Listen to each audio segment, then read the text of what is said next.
And now to our daily deep dive. The issue of how the Taliban intends to treat women and girls under its rule has garnered international attention and scrutiny. A generation of women and girls who've grown up with liberties and rights unimaginable under the previous Taliban regime. The new regime claims they will respect women's rights. But will they? Gayle Tzemach Lemmon, adjunct senior fellow at the Council on Foreign Relations and author of The Dressmaker, joins us to lay out the stakes. Gayle, welcome. Glad to be here. I want to ask you right now, you have been following the situation in Afghanistan, traveling there. What are you hearing on the ground? Everything is much more complex when you're on the ground. There's a whole generation of girls that grew up with the international presence and also grew up with conflict. And they are connected. Their lives look different, but their hopes look a lot like those of the young women in your family. And I think, we're all waiting to see what comes next as the Taliban takes power. So in the Taliban's first press conference, they said they would respect women's rights. Women will be afforded all their rights, whether it is in work or other activities, because women are a key part of society. And we are guaranteeing all their rights within the limits of Islam. Do you believe them? It depends on whose interpretation of women's rights, right? And we don't know. It's easy to say that, we will respect women's rights. It's harder to say what will that look like on the ground. And let's start with freedom of mobility, which right now women cannot exercise, right? They cannot move around and leave the country if they wish, So we will see. It's true that the Taliban was never a monolith, right? The first book I wrote of the three is Dressmaker of Karkana, was about a teenager whose business supported her family under the Taliban. So there were young women who worked underground, who supported families all around their communities, but it was very difficult. And the rules were, no going out without a chaperone, no high heels on the street, no laughing in public, women should not be heard, must wear the burqa. So all of these were very much in place. The biggest thing, of course, was no girls' education. So we'll see, right? We will see if Taliban 2021 is evolved significantly from the way that they've ruled other cities that they've taken since 2001. The book that you wrote looked at entrepreneurship, female entrepreneurship. And in that you chronicled the story, as we mentioned, of Kamila Siddiqui, a prominent women's rights activist who became an entrepreneur, former government minister, inspired dozens of women to take advantage of economic freedoms their mothers didn't get. Have you been in touch with Kamila since the Taliban takeover? What does she think of the future? Sure. I think she's like everybody else, fearful, but also waiting to see. And I don't mean just fearful of Taliban, fearful of all the uncertainty, right? That war or, the next war has brought and that the next phase will bring. But I think she's very committed to her country. She was very clear, and the book is very clear, that she followed the rules of the Taliban last time around, right? They didn't have men come to the house. They only worked with women. They were indoors. All of these things, that's why the dressmaking business really managed to maneuver in this space, right? I think we're going to have to see. I am not at all saying it's going to be good for women. I want to be very clear. But what I'm saying is we have to see what space for maneuver the international pressure can help create, but most importantly, women are going to create for themselves. Women are going to create for themselves. That's the message I keep hearing with your work and what you've put out there. When you talk about the international community's involvement, $787 million to support programs, Human Rights Watch, other groups over the past 20 years, do you think there will be more investment poured in to help these women? Everybody's on the sidelines waiting to see it. There are some NGOs who worked with the Taliban last time they say they are committed to trying to stay in the country. And there's no question that the Taliban will want them to, right? These are not people who know how to run a government, know how to run a banking system, know how to run an electricity grid, know how to build trade agreements, right? This is not what they do. So they might have technical vehicles, but they don't have technocrats, right? They need engineers. And they told a friend of mine in recent negotiations, we need your engineers, we need your doctors. And what kind of values are this going to stand behind? I think we are going to have to see, because the world does have pressure to bear on what comes next. So if women and girls don't abide by the Taliban rules and they're shut out from society, How do you think that'll affect Taliban rule?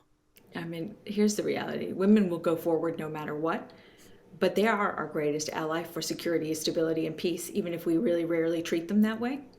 So they will continue to be the people who fight for a better future. They will continue to figure out how to support their families. They'll continue to figure out how to educate their children. And the question now is, will the Taliban suffocate that? Will it shove it underground? Will it fail to take advantage of half the population? Or is there some way? But the question is always, people say, well, the Taliban celebrate rights. For whom? I mean, you always have to ask for whom. And I think it's very important that we don't see women and girls as simply collateral damage, but that we continue to see them and how we can engage with them no matter what comes in Afghanistan to make sure that they achieve as much as they possibly can in order to contribute to an economy that needs them. When you look at sort of the rhetoric coming out right now, Taliban spokesperson said, women, do not come out of your homes because these fighters are not prepared yet to deal with women. What ran through your mind when you heard that? I mean, it's 1996, right? The first thing the Taliban said was this, the last time around. If you think about Kabul as a really complex, very modern city and of millions of people. And the Taliban, many of them have never been in a city like that. They have no idea how the city works. They certainly don't know how to run one. But they do know that they need to establish law and order in their view, right? So they say they're not ready for women, even though it's women's city. So I think we're going to see how these worlds, the modern world that the international community engaged with for 2 decades in Afghanistan, right? These women who stood alongside the U.S., stood alongside NATO, right? Now we're going to see what happens when that world of scholarship and study and travel abroad collides with a Taliban reality. What happens when Kabul meets Taliban 2021? That is what we're about to see, because the international community is going to have to decide how it engages, whether it engages. 19 million girls, no matter how many people get out, will be left in the country. The UN Secretary General said that there are some accounts of women being abused by the Taliban already started to pour in. We are receiving chilling reports of severe restrictions on human rights throughout the country. And I am particularly concerned by accounts of mounting human rights violations against the women and girls of Afghanistan who fear a return to the darkest days. What's the appropriate way for the international community to respond? First of all, I would just urge everybody watching to stay engaged. This is on us, right? Like, this is their fate. All of these girls in the world, right, who are trying so hard to achieve their potential, to become teachers, to become doctors, to become nurses. Their struggle is our struggle, right? Everybody who wants a world that is more secure, more safe, more stable, more prosperous must be on their side. Right? Now is the time to say we stand with them, and whether that means, okay, Taliban wants assistance, it wants the UN seat. Let's talk about what that looks like and make sure that none of that happens without women being a part of the dialogue and a part of contributing to their country. So would you characterize your mood as potentially hopeful with the Taliban, or do you feel like who they are and what they stand for? Yeah. I'm not hopeful, but I'm also, I don't think that we can stand here and predict exactly what's going to happen either. I could stand here and say, oh, it's going to be terrible, or oh, it's going to be great. The reality is that the international community must play a role in shaping and in contributing to what comes next. People keep saying they have no leverage. That is just not true. The Taliban needs doctors. The Taliban needs technocrats. The Taliban wants aid agencies to stay. All of this is going to be a very complex web for the world to navigate, but it must engage, and we cannot lose the voices of 19 million women who are going to be fighting for themselves, whether the world pays attention or not. 19 million women who have gone to universities, who have been educated, who are working in some of the highest levels of government before the Taliban took over recently. How do you think the Taliban can govern without these women? Of course they think they can govern without women, but the question is, do they think it's in their interest to include women? I don't make predictions about what comes next. It's a very dynamic time. The Taliban has not had a track record of any kind of kind of humane treatment toward half the population, but also we haven't seen them run a country since 2001. So I think this is a different world it's 20 years later, and there's a whole generation of girls that is far more educated, far more connected than any previously. So those worlds are going to come up right against each other right now. When the U.S. first entered Afghanistan, the economy was in absolute ruins, 2 decades of war there.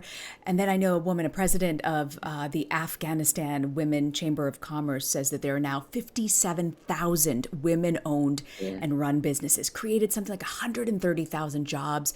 Women occupy a fifth of government jobs. Clearly, they're a vital part of the economy. What do you think the outlook is for the Afghan economy now? What gives you the most hope about women's ability to work or potentially own their own businesses? What gives me hope is women, right? I mean, the superpower that women have is just getting on with it.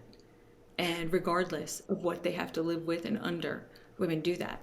The question mark for me is whether the international community steps up and actually recognizes women not as sort of pet projects or people on the side that they appease, but rather people who are central to what comes next in shaping the future stability and security of their country.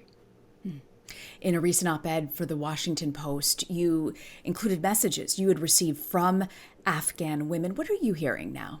I mean, there is a rush for the exits. Yes, there are people who, stood with the U.S. and NATO who we need to get to safety. We've talked about that. The president has talked about that. But then what happens to, genuinely 19 million people who have been left behind or who are going to remain in their country? What does Afghanistan look like, when you have people ruling who have never maneuvered in a world with women active? And I think everybody is trying to work out exactly how to engage. Everyone has to decide how much we're going to continue to invest in those young women. Will we continue to run programs? Will the world engage? What happens to all these young women who thought they were going to be university students and now are worried about becoming Taliban brides? This is what the next few weeks and few months are going to tell us. You are not quick to make predictions. You are waiting to see what is going to happen on the ground, which shows your expertise of understanding how fluid this situation is. What can the average person do to help?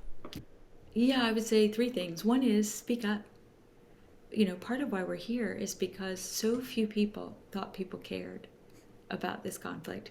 So I say, please let folks know that you're watching, that you want, the America to continue to be thinking through how it navigates and engages with Afghanistan, not just writing it off, right? Because we have to be careful with all those lives of women and girls and making sure what we do, whether it is to engage or to not engage, creates more space for them. And the second piece is, give to local organizations that are working on the ground. They need the investment. And then 3, look at the places that are going to work with those who've resettled, right? We need to keep making sure we pay attention to those who have resettled, and we should actually very much be careful of loosening the visa restrictions for those who are able to get out to make sure that women fit in them. And what will you be watching in the coming weeks? I'll be watching to see what the Taliban says versus what the Taliban does. Do news organizations continue to operate? What happens to the women who are left? Are they killed? Are they shot in the head? Are they allowed to go along with their lives? What happens to people who are advocates for girls' education? Do they find the Taliban receptive to thinking through girls' education, right?